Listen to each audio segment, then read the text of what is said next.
Hello and welcome to another episode of the Mastermind, Body, and Spirit Show. I am your host, Matt Belair. Today's guest is the owner of the Zero Gravity Institute, which is a leader in float tank technology and has been in the industry for over 30 years. He has done a lot more than this, and I'm excited to chat with him. Welcome to the show, Michael Johnson.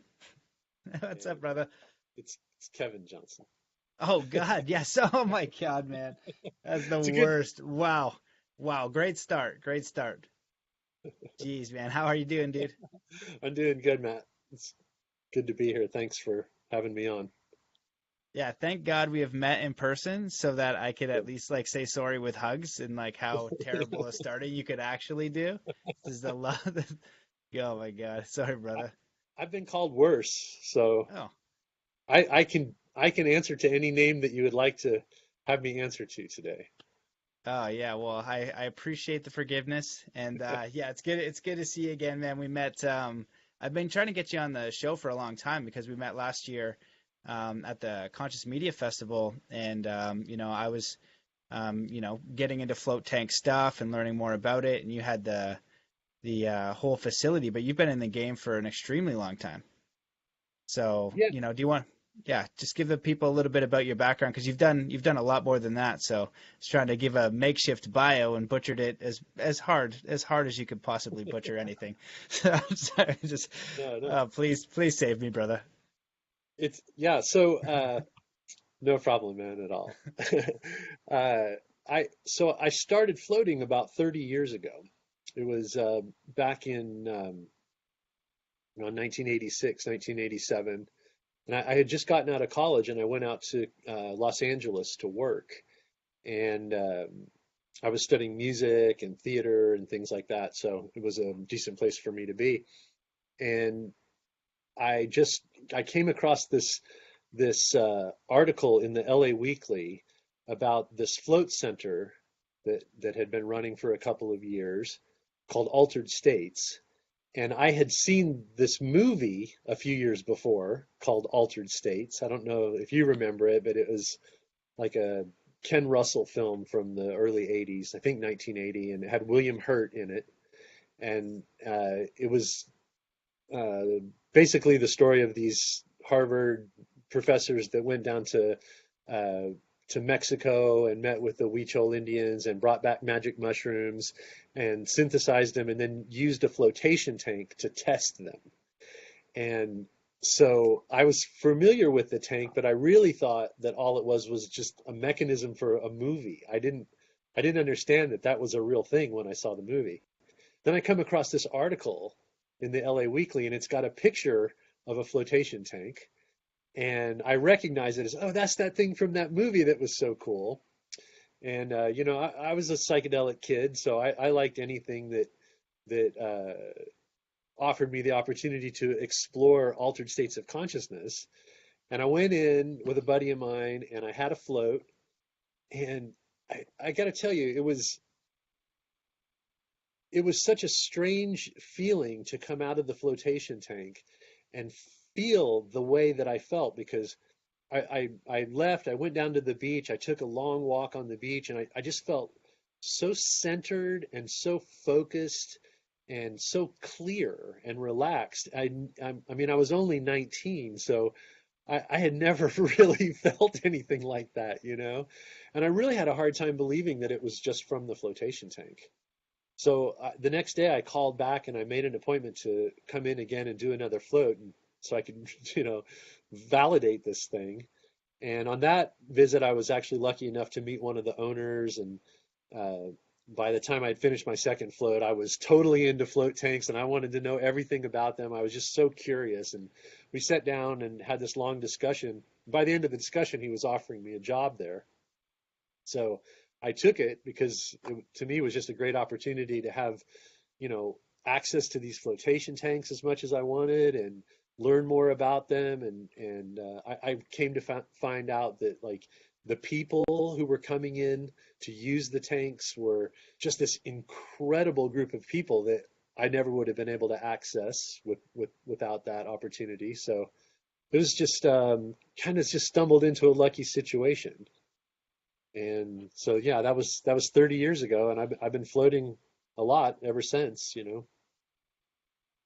That's amazing. Yeah, well, I had my first experience. I heard about it at a Joe Rogan podcast a long time Hmm. ago, and finally got a float a few years ago, and then I've been going here and there, and it's quite an interesting experience, especially as a meditator. You know, you can really dive deep really, really quickly. Um, you know, there's a lot of different ways you can go with this. You have also a big background in music. You know, you're just telling Yeah, me before the show that you toured around playing music. So and exploring altered states with psychedelics. And I feel like float tanks, you know, is a soft way to kind of get into that, where you're getting out of the mind and you're in a very um, peaceful experience. And it kind of goes beyond that, obviously, since you've floated a lot. Do you want to yeah. talk a little bit about? I don't know the best way to start, like a bit about the technology and like how it's developed, Sure. or you know, yeah, anything like that for someone who hasn't. Yeah, so I'll start by just kind of describing what a flotation tank is, because there might be listeners that have never even heard of it or can't really envision what we're talking about. So, um, a flotation tank is a soundproof and lightproof chamber. They come in different sizes and shapes, but they all basically work the same. Some are like a small rectangular box, 4 feet wide, 4 feet tall, 8 feet long. Others are like a pod. They call them pods. They look like an egg, like a big egg, 8 foot long, 4.5 foot wide egg, and they open up like a clamshell. You know, they open like this, and you crawl in. And or the type that I manufacture are more of a room. So I manufacture a float room that's 6 feet wide, 8 feet long, and 7 feet tall, just like a big white cube. But they all work the same. There's 10 to 12 inches of water in the bottom of the tank, and then we saturate that water with between 8 and 1,200 pounds of Epsom salt. And then we heat the water to around 93.5 degrees, what we call skin receptor neutral. So this is the temperature that the body doesn't register the water as either warm or cold. It's just neutral. And so what happens is you take a shower, you get in the tank, you're naked, you don't wear any clothing or jewelry or anything like that. Sit down in the bottom of the tank. When you lie back, the Epsom salt makes you so buoyant that you just float in the top 2 or 3 inches of the solution. So it takes away the effects of gravity. You don't have to do anything. You just kick back and relax. Just lay on your back. The the solution holds the weight of your head, so you don't have to do anything to keep yourself afloat. Then, so you no gravity, no temperature because the water's heated to skin receptor neutral, no light, and no sound. So complete sensory deprivation. And it does a lot for you. It's for most people, your first experience in the flotation tank, it's going to be the first time that you ever feel something other than that constant downward pull of gravity on your body. And it's amazing how much of the brain's resources are occupied just dealing with the effects of gravity, right? You have to worry about your balance and whether you're comfortable in your shoes or comfortable on your chair or in your bed or whatever. So this is a pretty unique feeling on its own, just not having the gravity. But then when you take away all this other external stimuli, what happens is it frees up resources for the brain and the body, the mind, to do background work that it doesn't ordinarily get to do. Your heart's not fighting the forces of gravity, so your heart rate will slow down. You're requiring less oxygen in the bloodstream because you're not active, so your respiratory rate will slow down. Your brain activity will start to slow down. You'll enter the tank in beta, and you'll slowly shift down to alpha, and then down into theta, which is like a dream state. So you get very, very relaxed. You get into this kind of dreamy, euphoric, hypnagogic kind of uh, uh, state, and then your body will start to reward you for being in such a pleasant and easy environment. The system will start, you'll start having endorphins created in your system, so you'll start feeling really good, really euphoric. It's really nice. You get into these deep, deep, deep states of relaxation. And so we use them for basically, I kind of break it down into four categories. There's the most obvious one is just stress reduction and relaxation. The next is more about healing, physical rejuvenation. If you're an athlete, you're recovering from competition or a hard workout, or maybe you've had surgery or been in some kind of an accident, the the flotation tank is a great place to do healing. We're finding out that it's really good for treating concussions and intense head injuries. Uh, the next category is about like creativity, cognitive function. If you're a writer, a poet, a songwriter, a visual artist, you come up with a lot of great ideas in the tank. If you need to learn a new skill, a new language, or something for educational purposes, the tank's a really good place to study and go over things mentally that you need to remember. Also, getting out of the tank, that your mind is really open to receiving new ideas and new information and processing it well. And then the fourth category, the one that I spend most of my time with, is exploration of altered states of consciousness, expanding your awareness, exploring non-ordinary reality. Um, People find that they may come in for stress reduction or maybe dealing with some chronic back pain or something, high blood pressure. They start floating for those reasons, and then after their floating practice starts to mature, their consciousness starts to change, their awareness starts to open, they start seeing and feeling things differently, and then that becomes more of the reason that they come back to the float tank, year after year, is more about consciousness. So it's an interesting technology because it kind of offers something to everyone. It just depends on what you're needing right now and what you're looking for. Amazing. Yeah, that's a really, really great overview.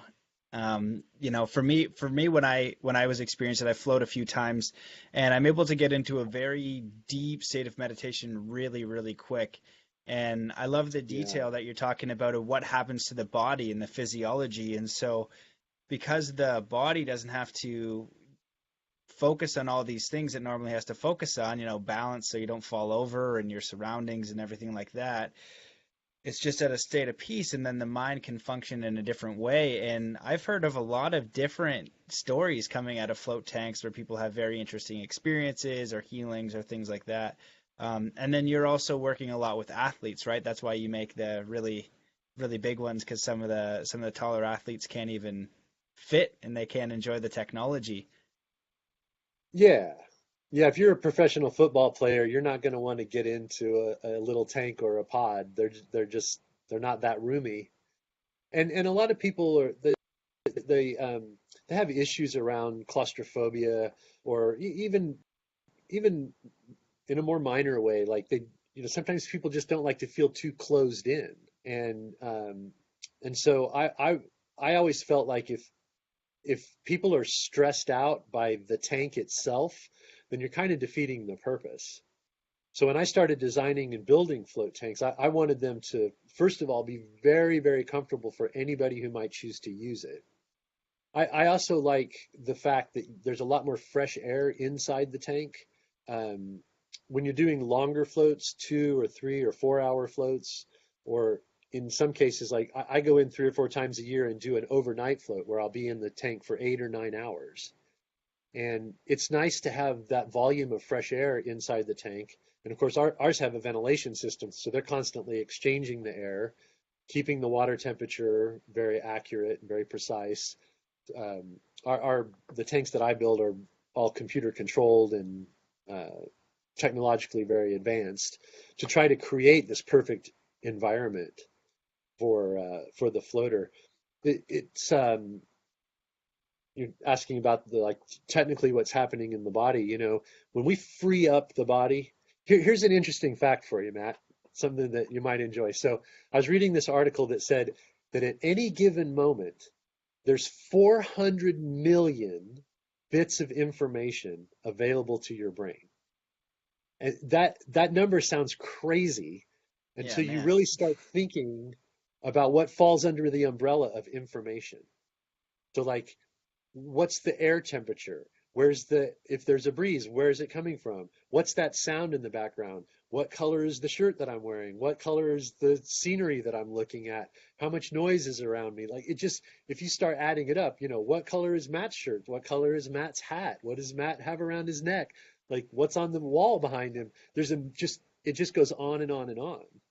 So imagine taking away 400 million bits of information Hmm. from that freeing up the brain like that, responds in amazing ways. And it's like you're producing extra neurotransmitters when you're in there, dopamine, serotonin, melatonin. So it can have profound effects on you for days and days after your float. And if you're floating regularly, which is what we recommend, then these effects can go on they can just become a regular part of your life, really. Wow. Yeah, that's a really interesting way to put it. The bits of information not having to process that many. That's Yeah. interesting. We're And taking about 90% of the workload off of your brain and your central nervous system. So we're doing a lot of heavy lifting the minute we get you in the tank and floating. right, right. Wow. So do you find that the people that come into the float tanks, maybe is there a difference in the response between somebody who meditates and somebody who doesn't?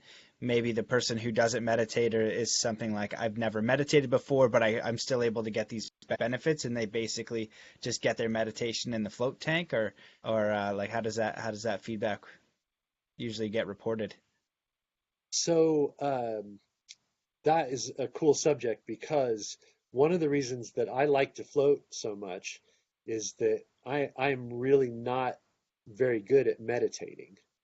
Like a traditional sitting practice to me involves so much work in terms of getting myself comfortable. Is my back okay? Is my butt okay? Am I hearing something? There's just a lot of distraction. And so this is one of the reasons that the float tank is so appealing to us as Westerners, right? Is that we like to have the easy button.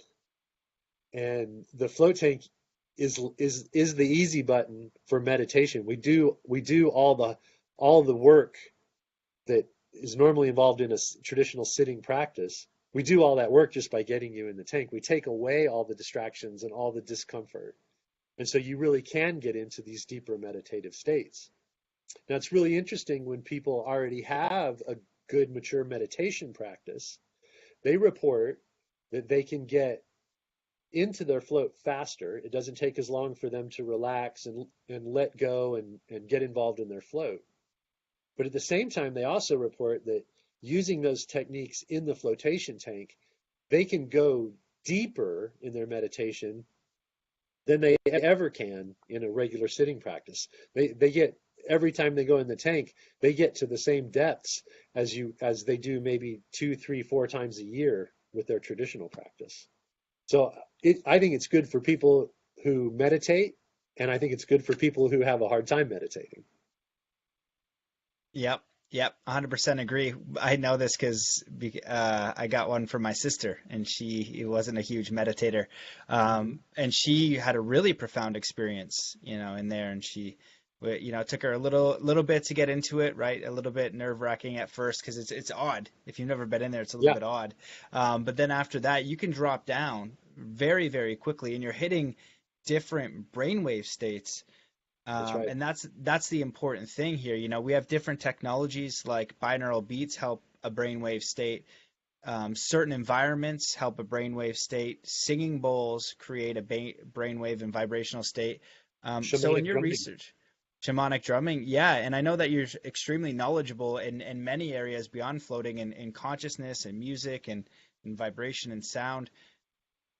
What are your thoughts on some other technologies or going deeper into floating? If somebody is looking to expand their consciousness and their awareness, some of the tools that you've come across, and what does that even, mean to you? What is it, how would you even frame that for the average Joe? Other other tools and technologies like psychedelics and shamanism and stuff like that? Is that what Yeah. you're Oh, yeah. asking about?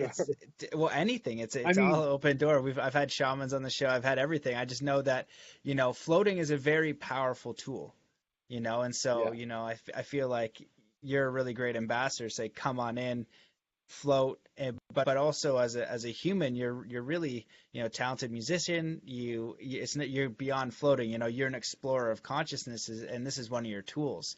So kind of to open up the basket a little bit of, your thoughts on just the field of consciousness and how to develop that, and maybe even using the float as a tool and a technology to just expand your awareness and your possibilities.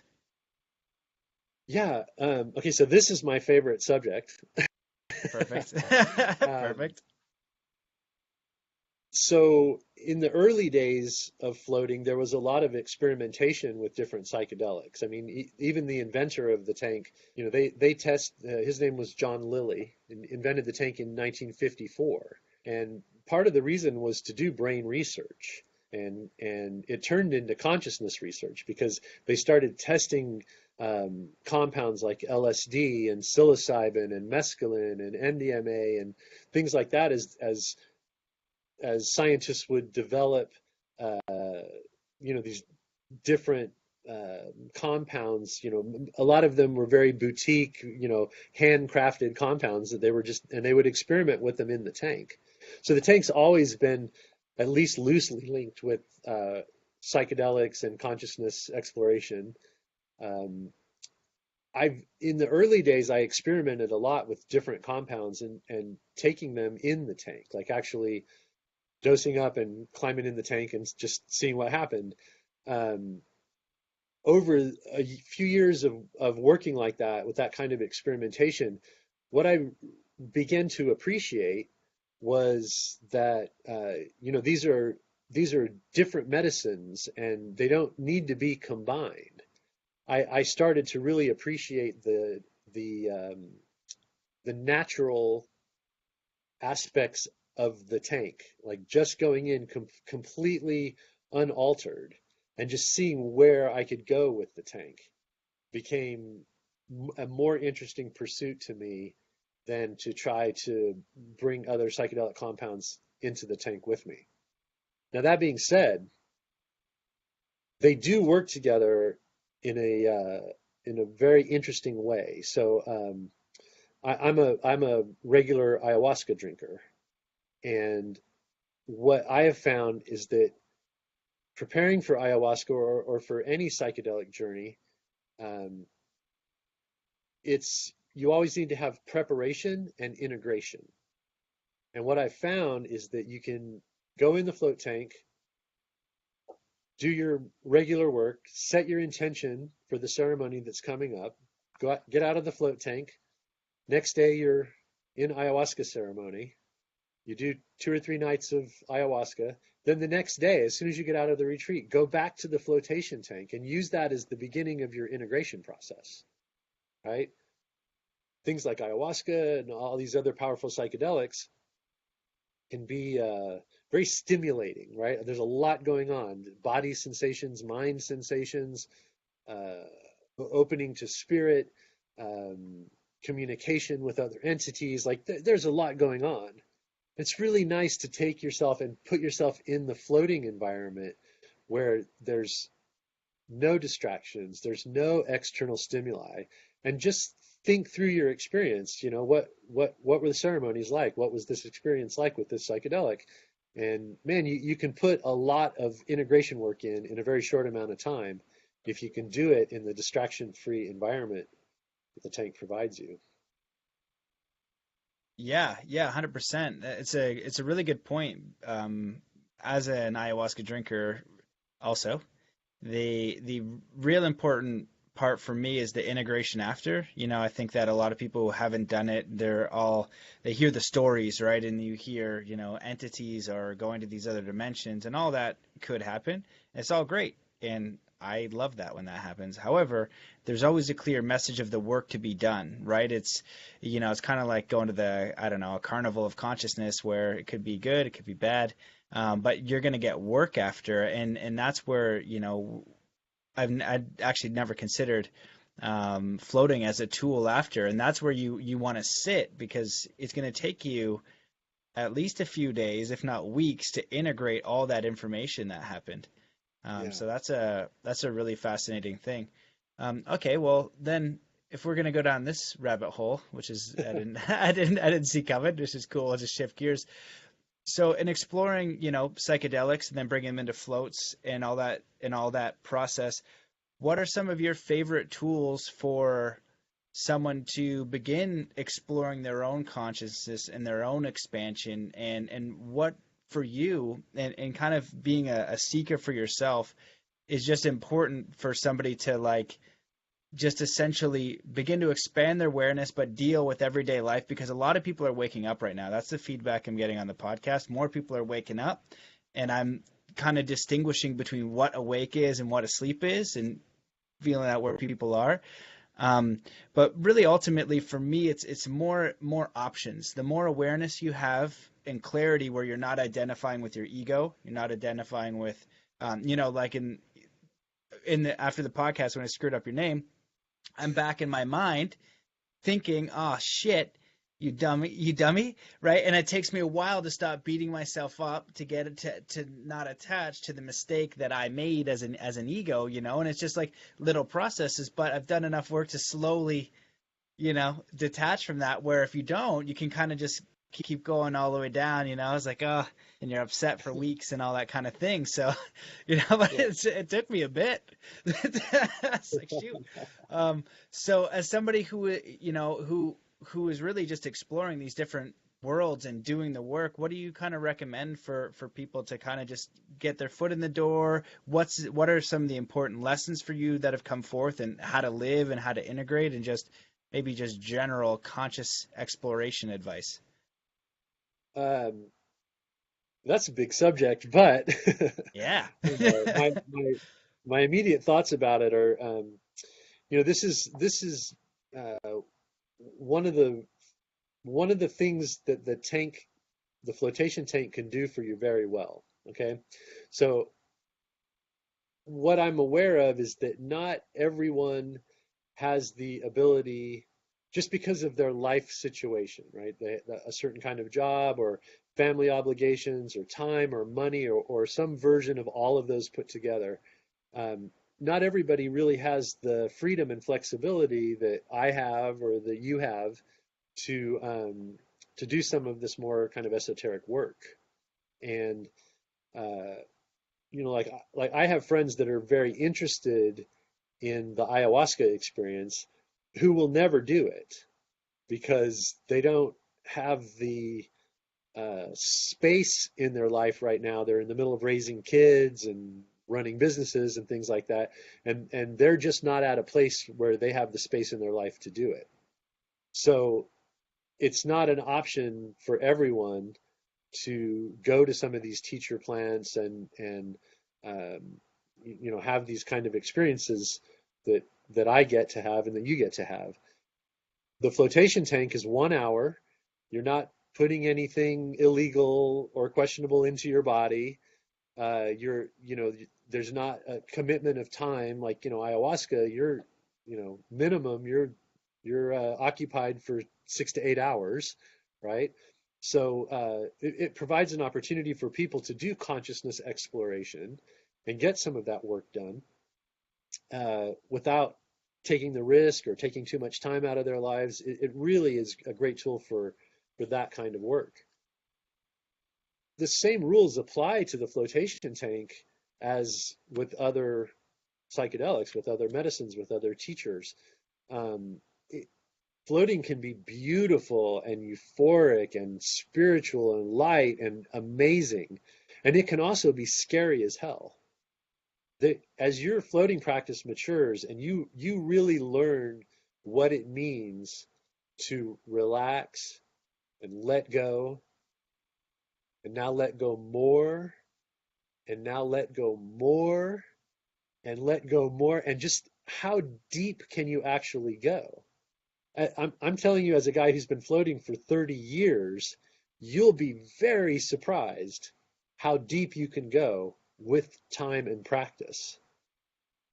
But in those states of consciousness, sometimes you start to do this kind of deep transformative work that can be painful and scary. And, you can have realizations about yourself, about your personality, about your personal interaction with other people, with your partners, with your friends, people that you love and care about, where you maybe haven't been so kind or so gentle or understanding or compassionate.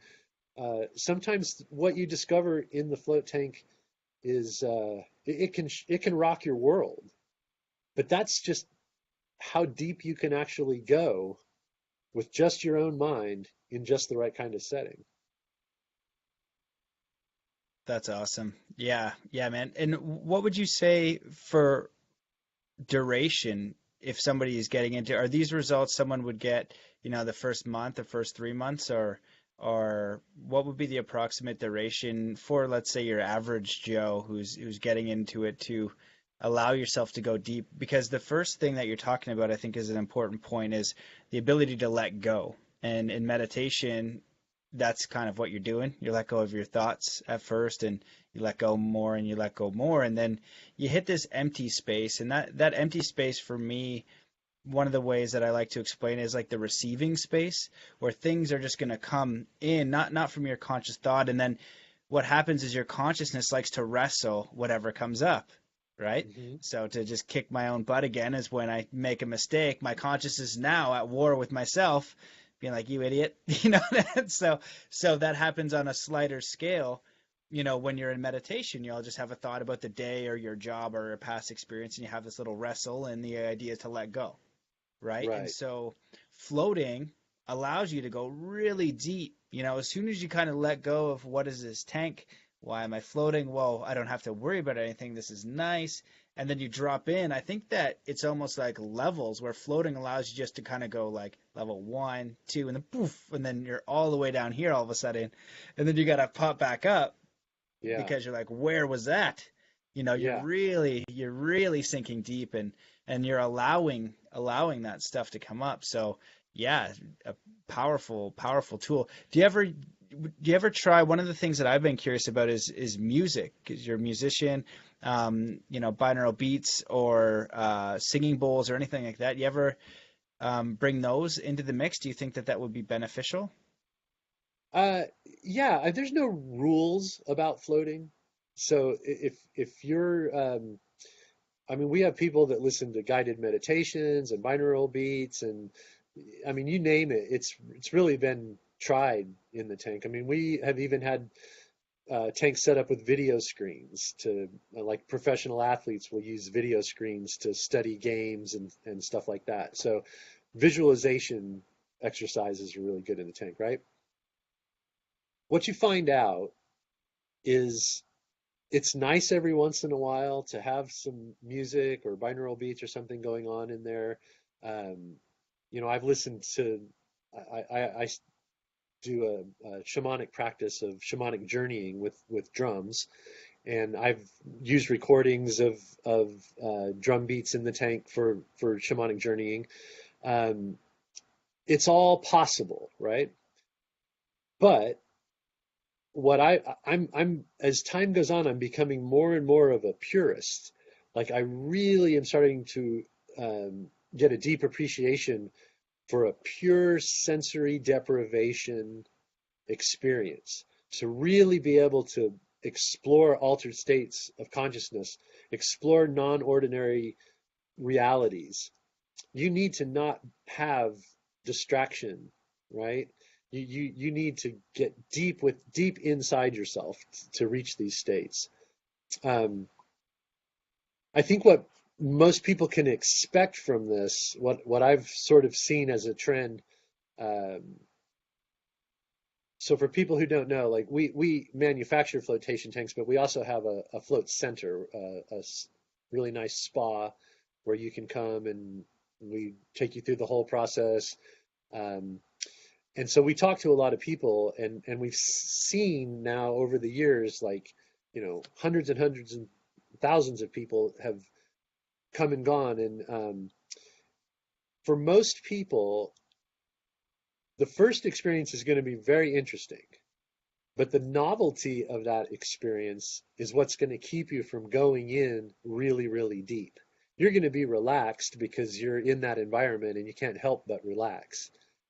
It's usually not until the third, fourth, fifth float that people sort of have this epiphany, this realization that floating is more than what they thought it was. The experience becomes less novel. They're less distracted by the fact that they're in this very specialized environment. They've been to our facility a few times. They're very comfortable there. They know the people. All of that starts coming into play.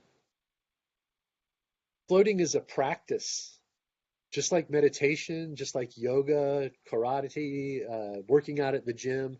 Like we don't go to the gym and work out one time and go, great, I worked out, I'm in shape, I'm good, I don't have to go back, right? It's the same idea. So if you're doing it on a regular basis and being really consistent with your floating practice, somewhere around float 3, 4, 5, you're going to have this moment where you go deeper than you've ever gone before. And somehow you've managed to like be in that space without engaging with what's going on to the point where it speeds your brain activity up. You just become this passive observer. It's just like you're just watching the river flow by and you're getting the information out of it that you need. You're receiving the teachings. You're opening to what this new reality is that is in front of you. And you're not really monitoring it. You're just sort of being part of it and experiencing it. The first time that happens to you, you'll come bolt up out of your float. When you start to come back to normal reality, it will be a shock to your system. You'll be like, what just happened? Where did I just go? What was that? Because you're not sleeping and you're not awake.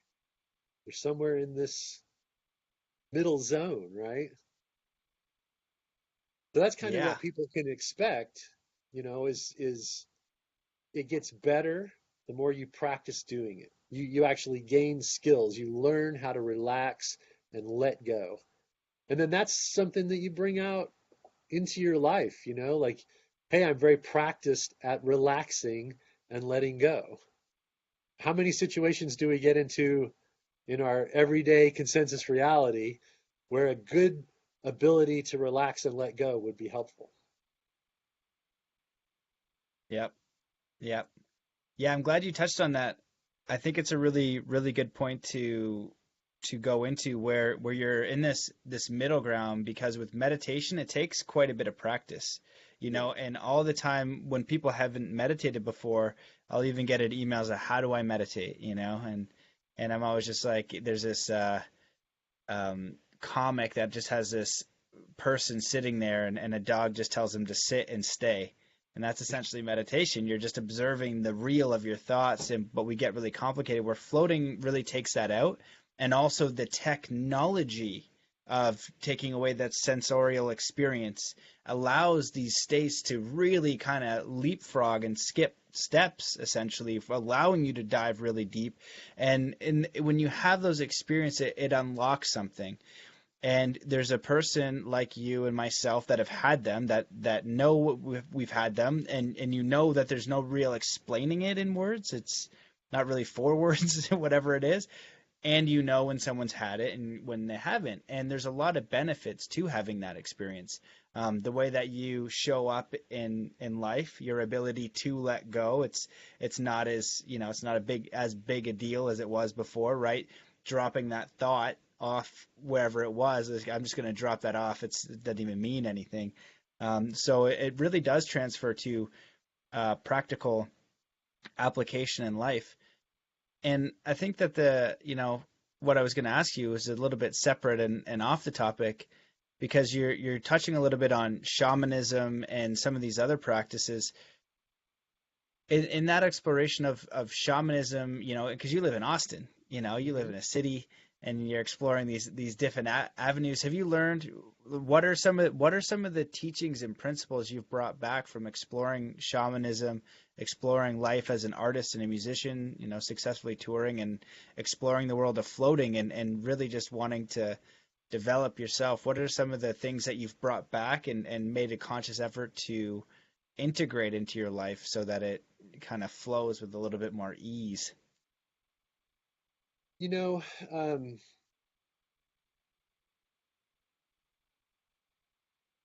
we are complex creatures, right? Human beings are not just one thing.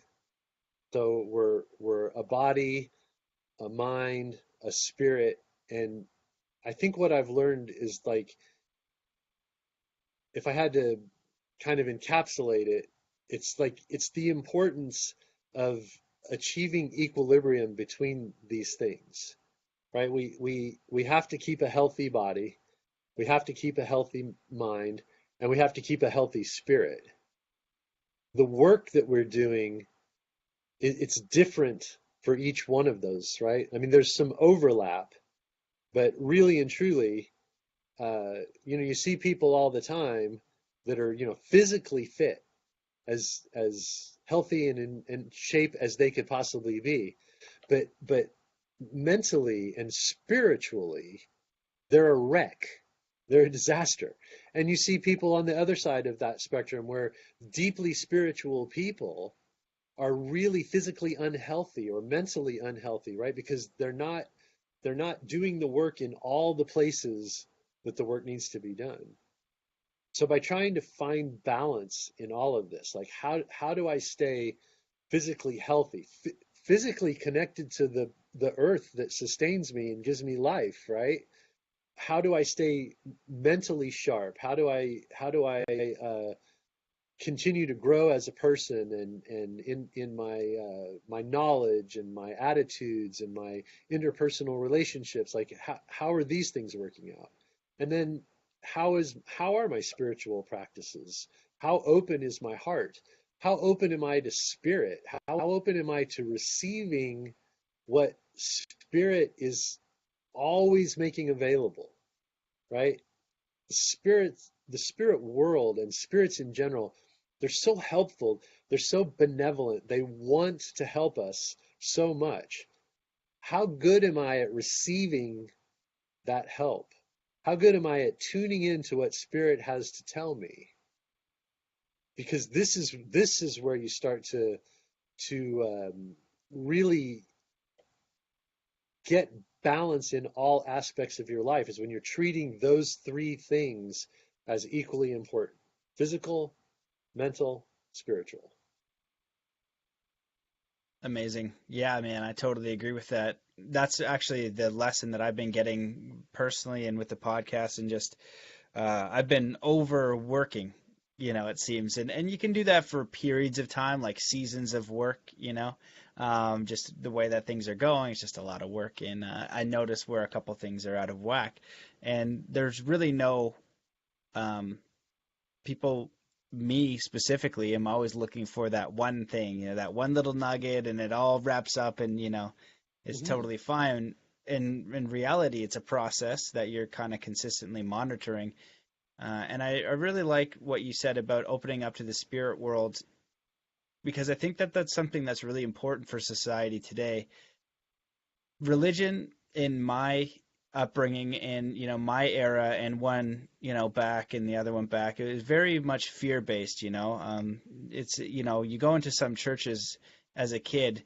My friend and I were talking about this the other day. Ian Kennedy, who's the man who's listened to every episode, he's my good homie. We always talk about All the right, Ian. podcast. Yeah, yeah, and he'll talk about the guests and stuff like that. So it's really cool. It's nice to have a friend Yeah. that listens, and we can have these conversations, because we're just exploring reality. We're exploring our little nook of growing up in Canada and viewing the world and wanting to have a life. He's got a family, having it for a family, how to just explore. It's just so human. And but there's big questions, because the world is effed up, and well, it seems that way anyway. And then on the other side, it's perfect and all that fun stuff.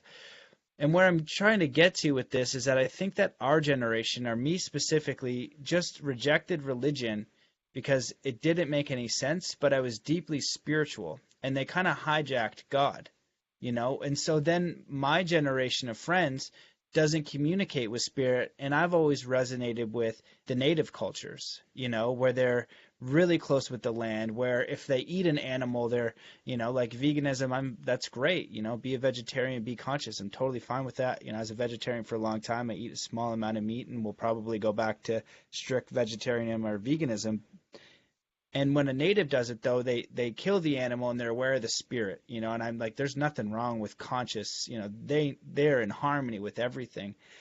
And so, where this long-winded circle is trying to get to is how would you recommend somebody opening up back up to spirit, right? Because maybe your average person is like, oh well, it's this Catholic God, and then you've got this cluster, right, of this battle between this Jesus and this and this and this. But for me, it's beyond that. It's that connection with spirit, and when you have it in your own unique way, it's a very powerful thing.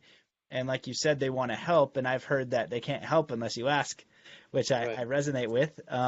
So from a shaman perspective and someone who's really close to that world, how would you recommend someone open up to that world and creating a dialogue and seeing it? And how do you view it? How do you view God and the spirit world, and just invite people to rethink that conversation? Because my friends and a lot of people that I meet have just totally shut it down, Yeah. because you had somebody kind of hijack it. So I'll give it off to you to kind of go with that rant.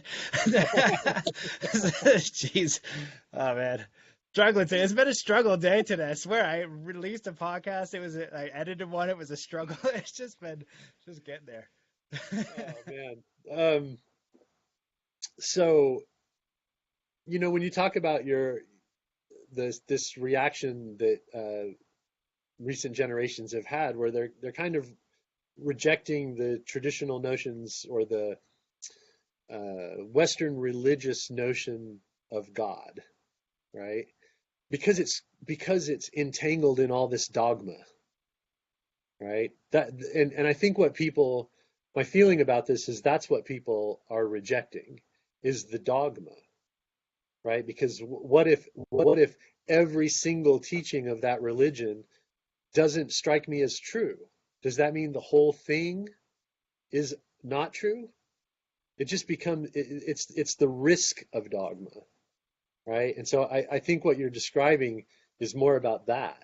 I think people would be uh, open to the idea of God if it wasn't so wrapped up in all these rules and letters of the law and all the dogma that gets attached to it. Um, when and I think you'll relate to this idea. Um, when you start working with plant medicines, like you and I both work with ayahuasca, and this is a beautiful teacher and guide for us. One of the things that we start to learn is that there really is a great web of life, that all things do have spirit, that all animals, all plants, even inanimate objects can have a spirit. In ayahuasca, we work mostly with trees and plants, but mostly trees. And so we start to develop these relationships with the spirit of these trees. Like have you done a dieta? Have you done the shamanic diets? I don't know if it was strict. I've done some that were, I've heard different ones, but I've done no sugar, no salt, no meat, no dairy for a while, and I've done fasting. But I don't know. I've heard of different dietas, so I don't know. Yeah, yeah. So the one you're describing is the one that we do just preparatory before we're going into ceremony, right? So where we're basically stripping our diets down to white food like fish, chicken, potatoes, plantains, rice, cauliflower, like just very basic. We take out spices, no salt, no pepper, no condiments, right? I wasn't Um, allowed meat either. No meat, no dairy. It's the oh first yeah, time I did it. I didn't know anything about diet, and this wasn't that long ago. I was eating like, Delissio pizza with vegetables on it. That was like good for right, me. Didn't know what I was doing. I basically starved myself just eating like a yeah. few apples. I had no idea. But yeah, yeah. So I don't know. I'm learning, man. I'm learning. So we do that diet to get ready for ceremony, just to start to clean our bodies, to start to create an environment where the spirit of ayahuasca can thrive within us and start doing the deep kind of healing that only that spirit can do. Um, as you move through as you do more ayahuasca, you'll start to be introduced to the idea of dieta and shamanic dieta, and that's where we select a tree and we will For a week, we'll cut out almost all food. We'll eat a little bit of white food early in the day. Again, no salt, no spices, no peppers. Um, we'll spend the day meditating, studying, learning the Ikaros, the sacred songs that we use during ceremony. Specifically, we might focus on the Ikaro that's for the tree that we're dieting. And then at sunset, we'll drink tea that's made from the bark of that tree. So we'll take the tea, we'll sing an Ikaro into the medicine, and then we'll each drink it. And then we do about, anywhere from a half an hour to an hour of meditation where we're putting our intention forward to begin to cultivate a relationship with the tree that we're dieting. And then when we go back into ceremonies and we bring the Ikaro in with us for that tree that we've dieted, that solidifies our relationship to the spirit of that tree. So when you start doing work like this, you start to learn that there's more than one spirit, right? Like for some people, you'll go, oh, well, spirit. And they automatically, if they were raised in Christian religion, they'll think the Holy Ghost, the Holy Spirit, right? Or the Spirit of God. And it's creates this duality. There's me and there's God, right? In these other shamanic ways of thinking around some of these plants and plant medicines and earth religions, it's a pantheon. There's spirits of all these different things, all these different trees, all these different plants, and you're just picking up the skills. You're picking up the tools that you need to be able to have to cultivate an effective relationship with that spirit and learn how to receive the help from that spirit.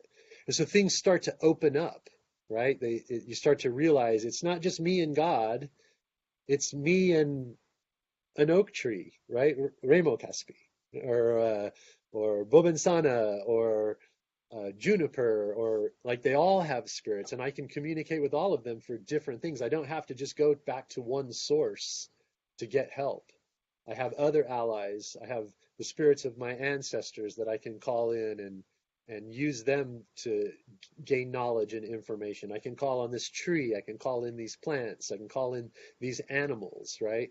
And you're just learning all these different techniques to put yourself in the spirit world. Use the spirits that want to help you. Use them as tools. That's what we're doing now. How to open that up to somebody who's just getting started, it's hard to say. Just get started. Find some work that appeals to you. Do you like plant medicine? Do you like flotation tanks? Do you like meditation? Do you read books, listen to cool podcasts like yours, and just be open, let spirit talk and work with you. Amazing. Amazing, man. Yeah, I totally agree. I really like a lot of the points that you made there, and what that brought up for me was I've heard about Carlos Castaneda, the teachings of Uh-huh. Don Juan, for a long time. So Mhm. finally, I maybe have 20 minutes of the audiobook left, and it's about this guy's search to work with peyote, the plant medicine, mescalito, and finds a shaman. And so much of that book is about the spirit of the plant as an entity, as a teacher. And when you do plant medicine, you choose a plant teacher, and that's what this shaman is sharing, is that this is a teacher for you if you want this. And you're also touching on the idea that everything is alive, and that for me is very real. It's something that is a different fundamental operating system that I think that I have that most people don't. And again, I've been trying to elicit this awake and versus asleep, or a fundamental that maybe that I'm holding or other people are holding, that creates a difference. So if you're waking up every day and everything is separate from you, the person in the other car, and then that car, and then the trees, it doesn't matter. The other day I was driving down the highway, and somebody threw out a coffee cup with a little bit of coffee in the window on the highway, and I just like honked my horn. It wasn't in anger. It was like just honking so he knew I saw. And then I pull up beside him and I just give him a like, what the F, man? Like, what do you, why would you do that? You know, you have no, obviously he feels that he's separate from from his surroundings, that because it's the highway or whatever, he can just litter. And for me, I wouldn't do that. That doesn't make any sense. So I think that that's another really important fundamental. And so then we're talking about the spirit of all things, which is really important. If everything is alive and everything has a spirit, one of the ways that I was imagining it as you said it is like, if you take all the eagles of the world, or you take all these, caribou, or all these sacred animals in the native culture, and just what their characteristic is, like the buffalo, and they all have these noble. There's something in there that we attach to that they're bringing forth, and they're emitting an energy. There is a spirit of Matt, not the ego, just the human being that is doing things. There is an energy that's emitting from that, and so we're just kind of attaching to this feeling that they're creating these characteristics that we can identify with in this realm that's just beyond the physical, because there actually is a literal energy as well. And so another way to understand it is like Bruce Lee is one of my mentors. He's dead, and everything that he did and stood for is still in existence. I can call that energy in of what those actions represented for me, and that's the spirit of Bruce Lee. His body's not here, but that energy still holds. So just really interesting, and I think that it's such a good point on what you're talking about. And then also really the fundamental of connecting with nature. So many people are so disconnected to nature, whether you make it a part of your day to go to a pond or sit by a tree. They call it forest bathing in China now. It's just like, go forest bathe. You mean like go outside and go for a walk in the woods? You should do that, Right. Turns out science says it's good for you. No kidding. It's amazing. So kind of ranting there. I don't know if you have any feedback, but I think that you touched on a lot of really important points, right, that are just these simple things, and to open up our awareness that everything is alive, because the programming that we have in day to day can really just be focused on stress, going to your job, whatever this outside thing is that we need to complete, and then we come home and then it's all artificial TV, artificial social media, artificial stuff, rather than sitting on your butt. And people will say, oh, well, I'm bored. Well, good. Be bored. Be bored. And the float, if you maybe add in one thing that connects you to nature or yourself, right, to shut that all off, now you're taking that time to look within. So I don't know if you have any comments on that. I've kind of went on for a bit there. Well, no, it's interesting because, like, we have to remember that we are nature, Mm. right? And so, like, taking the time to do something like meditation or yoga or floating or something like where you're just connecting into yourself, um, that's not the one I need. I need the power supply for the computer. Oh, thank you. Sorry.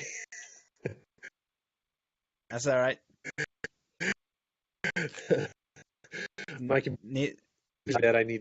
We are nature, and we have to Mm. that's part of making the connection back to nature and to spirit. Is it starts with us. It comes through us, right? Um, this is a great time to talk about something that you said very early on in the podcast, where you were talking about how, in a lot of ways, your generation feels like everything's fucked up, right? I think it's like I feel that way a lot. I look around, I look at like our political situation is jacked up down here, right? And so I feel that same way a lot. And I think what's really important to remember is that nature seeks balance. The universe seeks balance. And so anytime that there's this awakening and this positive energy that starts to come up, right? The opposite is also going to happen. Like negative, dark stuff is going to happen in order for it all to just achieve equilibrium, just balance, right? There has to be light and dark. There has to be good and bad. There has to be good and evil. So it's important that we don't get too focused on what the problems are, because as big as that problem looks to you, on the other side of that is the response to it. Like good, light, lovely, beautiful people are emerging every day, telling their stories, doing their work. The plant medicines are awakening and spreading all over the world. People's consciousness is changing. We're waking up. Like all of that's also happening simultaneously, right? And so we need to like think about this concept and hold this concept in our lives. We are the beneficiaries of technology, and we shouldn't ignore it. Like we're talking to each other from half a world apart because we can. I'm sitting in a recording studio filled with technology. I build flotation tanks that use computers and like right, I'm a consumer. I have an iPad and a computer and an iPhone and all that, right? But we have to balance those things out. We have to do what nature does and what the universe does. And go ahead, play a video game, and then go for a walk, right? Watch something on television, and then go out in your backyard and put your feet in the grass and look at the trees and listen to the birds. Go to the woods, take a hike, sit and listen, communicate with nature, listen to the spirits of the trees talk to you, wait for the animals to walk by. We can be both. We don't have to be all one thing. Like I've done it. I've retreated into nature. I went up to Colorado and lived in a cabin in the woods for 5 years because I was kind of sick of everything that the modern world was dishing out, you know. But after 5 years, I got sick of being in nature all the time and not having any technology and not having modern comforts and things like that, right? It's about finding that balance. That's probably the most important thing that you can teach people is assist the universe as it seeks balance.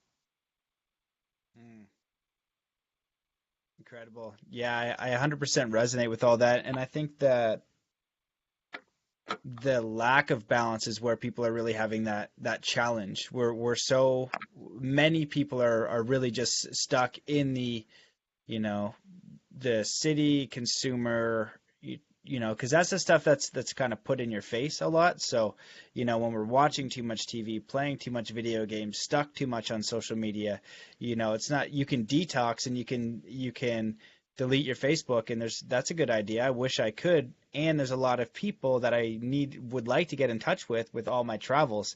Now, if I'm on Facebook and just checking it, and I'll catch myself checking it for no reason, that's not okay. Then get outside. So I think that really, maybe for people to just think about what they can do to counterbalance the side that might not be beneficial. So like you said, yeah, if you watch TV, go sit in the grass for 20 minutes, or meditate, right? Go listen to some, music or binaural beats, or meditate, or go for a walk, or just remember to balance it out. And when you do that, what's actually happening too is different brainwave states, and you're making that conscious effort. And also, I think another tool that you mentioned before was really just open up to the possibility of communicating with the spirit of life, being inquisitive like a kid when you're out in the forest and experiencing these different things, to just be inquisitive and to be aware, and to be present it can be really transformative in itself.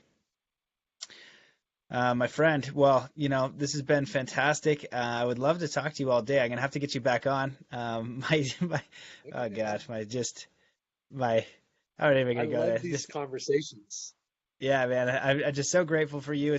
I'm so glad. It's been like almost a year in the making since we met in Austin, and you just gave off such, a great energy, and you're really awesome ambassador for floating and consciousness in the world. And just, it doesn't need to be, I think a lot of people think it needs to be over the top. I think it's a lot on how you show up and how you want to create, bringing that freedom back, bringing that connection to yourself in whatever way you're going to get it.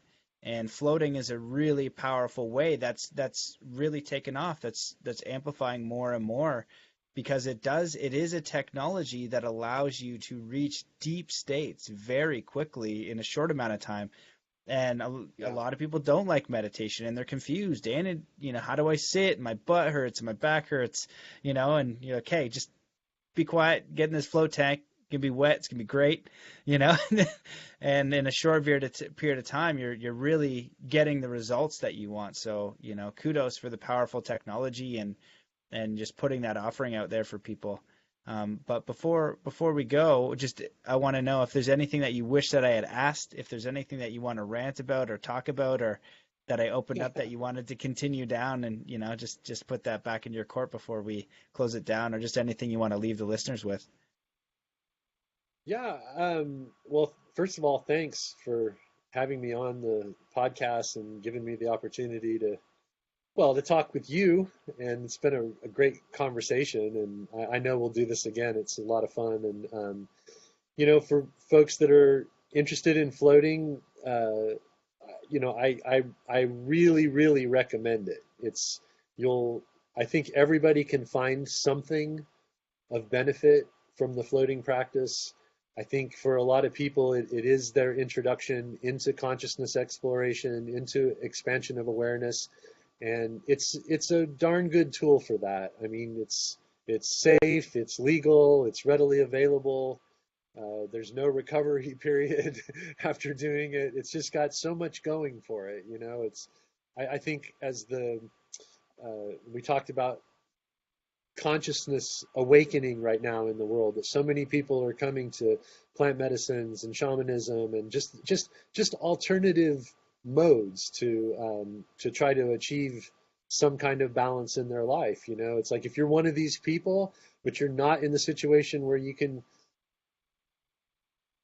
take plant medicines or use some of these other technologies, here's an easy one for you. So there's some good websites out there where you can search around for a float center near you. There's my friends have one called flotationlocations.com, and you can put in your zip code and it'll give you you set up a radius. I want to know of every float center within 100 miles or whatever.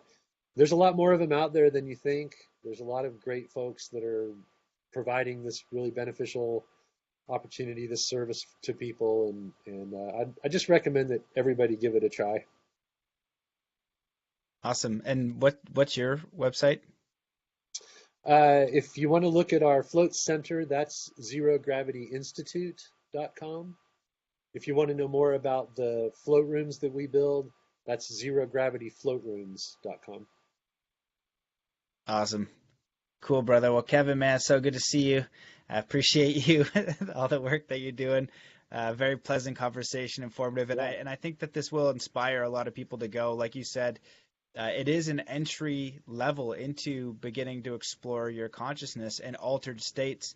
Because when you wake up, one of the things that I'll say, and why I'm passionate about Zen Athlete and what I'm putting out there, is because the main principle is that teaching a kid just to clear his mind. And the person that can clear their mind for even a brief period of time, and the person who is unable to do so, is a fundamental shift in consciousness, and ultimately a fundamental shift in personal freedom. Because if you're attached to your thoughts and they never well, you're not attached, but they keep running over and over, and you can't get a break from that, you're kind of glued to your thoughts. You're going for the ride, and that's the common state of hypnosis that a lot of people are under, and that's what meditation teaches you, and that's what flotation can teach you. You don't need to know anything about meditation to go in there and get an experience. So now you know that there's something different. And once you have that little bit, it's almost like glue and tape. You're just unsticking it.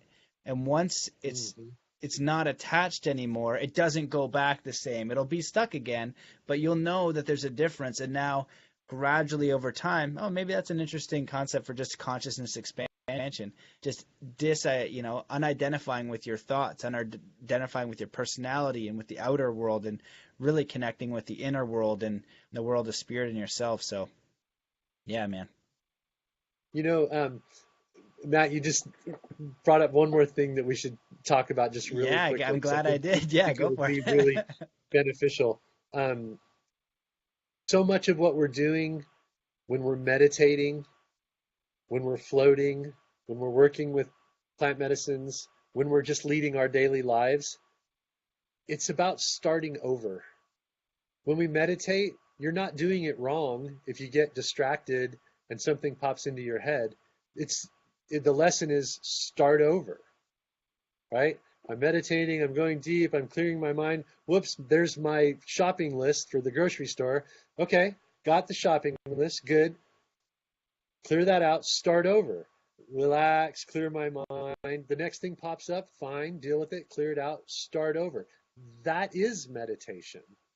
That is floating. In the float tank, random stuff's going to come up all the time. Acknowledge it, start over.